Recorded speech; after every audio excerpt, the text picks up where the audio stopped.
The last stop. No, sorry to interrupt. We'll take questions at the end of Dr. PARVEEN's talk. Thank you, ma'am.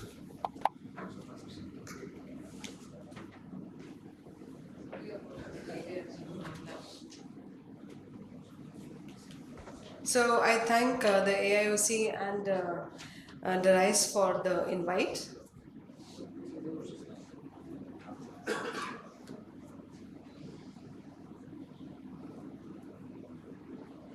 So I'll be talking on the pediatric retinal surgeries and sharing my experience of the last several years that I have been doing these cases.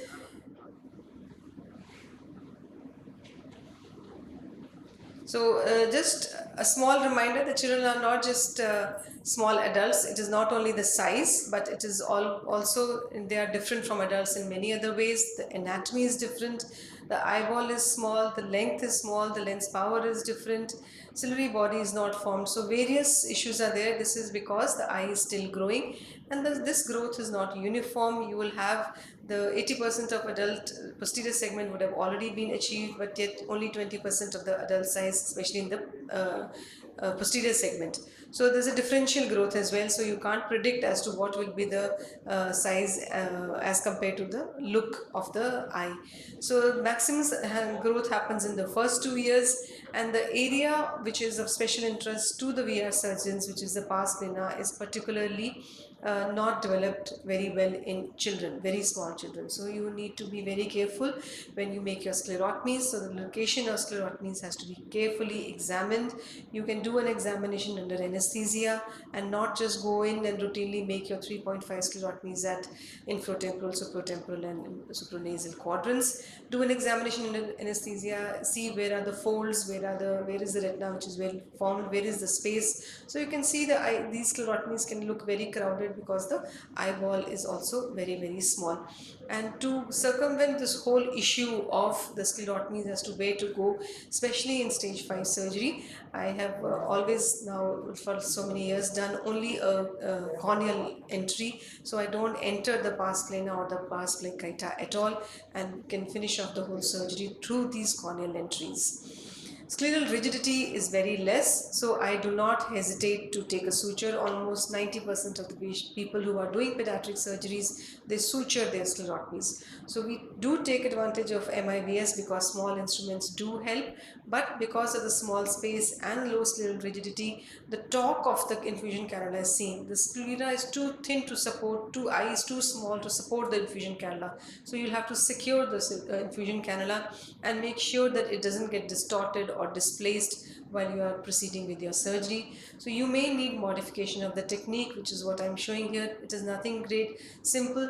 This is you can use a combination instrument as I'm using here. This is a combination of light pipe with infusion cannula, which is together, so that you need to make one sclerotomy less.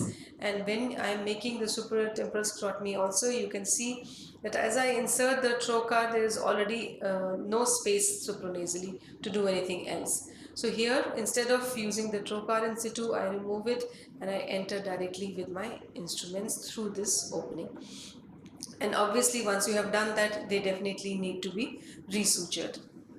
And use of combination instruments, various combination instruments are available now, and special set for pediatric cases is also available.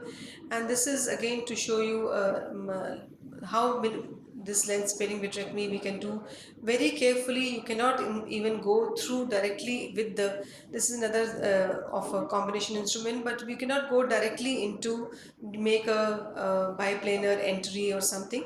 Since you are planning to suture, there is no space to go biplanar. I go directly in, and anyway I'm planning to suture later, so I don't try to make a self-sealing incision.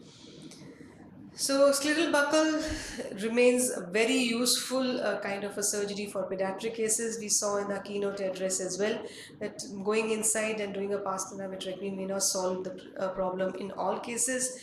But here is also the scleral buckle has its issue, that since the eyeball is increasing in size, you cannot leave the scleral buckle or any buccal element in situ for a long period of time, especially since maximum growth happens in the first 2 years. By the end of the first year, you may have to to remove the buckle. You can see this case, patient was lost to follow-up, came to us back at 4 years, and see where the buckle has gone. So very difficult to remove these cases, but still buckle may be the only option. You can see the peripheral retinal detachment which is there, and in the previous case that I showed, that was retinoschisis. So when you have retinoschisis, you can see this is no real fibrovascular proliferation or anything, but because of the inherent vitreous which is so abnormal, there is schisis, and this can be very easily supported by a peripheral buckle. The aim of surgery in these patients is different. We do not induce PVD. So this small diagrammatic thing that I have made, it shows that you have to cut these points of attachment, which is lens to the disc, and the lens to the ridge, and ridge to the ora, and these membranes are very nicely seen in this video, how these traction lines develop, and then these in future consolidate to form your fibrovascular tissue. So this has to be trimmed, and once you do that, you can actually leave the retina to fall back. Small children, the retina is very elastic, it can actually fall back without your having to induce a PVD or going inside with the tamponade. Just to show you an example, you may all feel that stage 5 or stage 4 ROPs, they don't do well.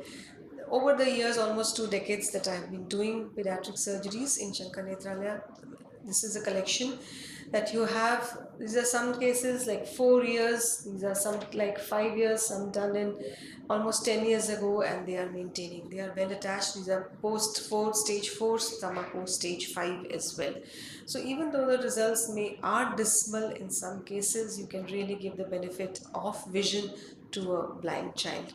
But again, need for long-term follow-up is a must, because here sharing example with you, 17-year-old child who had undergone laser and bell buckling for ROP, and later on came back to us with RD. You can see there was a break at the edge of the CRA. The CRA was large, and this can happen in some cases of ROP, you would have seen. And this was actually we could see that the break was at the edge of CRA, and then I had no choice but to go in and operate, and vitreous was again very sticky, had to be removed, and this then was well attached following laser silicone oil removal as well. So these cases can be very difficult and very challenging. This is one of the most difficult cases I did. This again was regressed ROP with child had undergone LSV with bell buckle and came back with reproliferation, falciform fold with a recurrent RD, and we had to do vitrectomy and reattach the retina. This is for 3 months post-surgery. Child is maintaining some useful vision. Reproliferation, this was very unusual following laser photocoagulation only. You can see the child came back at about 9 years of age with extensive epiretinal membrane proliferation. It was very vascular and had to be removed, and post-operatively patient is doing well. Difficult to induce PVD in these cases because you can see it remains vascular throughout. It's not that the ROP is gone and the retina vitreous is okay. Vascularity remains, multiple holes, macular hole, all this will add to your problems. And not to forget that in pediatric cases you may have underlying congenital defect, in which case each case behaves differently. So an XLRS RD is going to be different from a coloboma RD. Just to show you an example of X-linked retinoschisis, you will end up doing a inner wall retinectomy. Because of positive time, I am not going into the full videos here. Choroidal coloboma will behave differently, and this is another very unusual case. Had a RD in a buophthalmic patient with the lens also fallen into the vid cavity. I had to do a 360-degree RR because the eye was going on enlarging and it wouldn't have held. We had a recurrent RD following reattachment. FEVR we can talk about in a separate IC altogether, but few things: asymmetrical presentation, laser is the mainstay, buckle may be required in some cases, and buckle usually is the best option. Avoid doing a pars plana vitrectomy. You can see the falciform fold, the traction lines. These cases do not do very well with the pars plana vitrectomy, and buckle is the best option to be done in these cases. Trauma, Dr. Dhanshri has already covered, but exaggerated response can be seen in children. And not to forget the exudative RD, Coats disease, and this last very unusual case, which we published also, had an exudative retinal detachment in a patient of retinopathy of prematurity at about 1 month of age. And following treatment, this settled well. No surgical intervention was necessary. Anesthetic considerations are extremely important because none of these cases can be done without support of a good anesthesia team, which is why the concept of bilateral simultaneous surgeries have come up. So to sum up, late diagnosis is a problem, macular involvement is there, PVR may be present.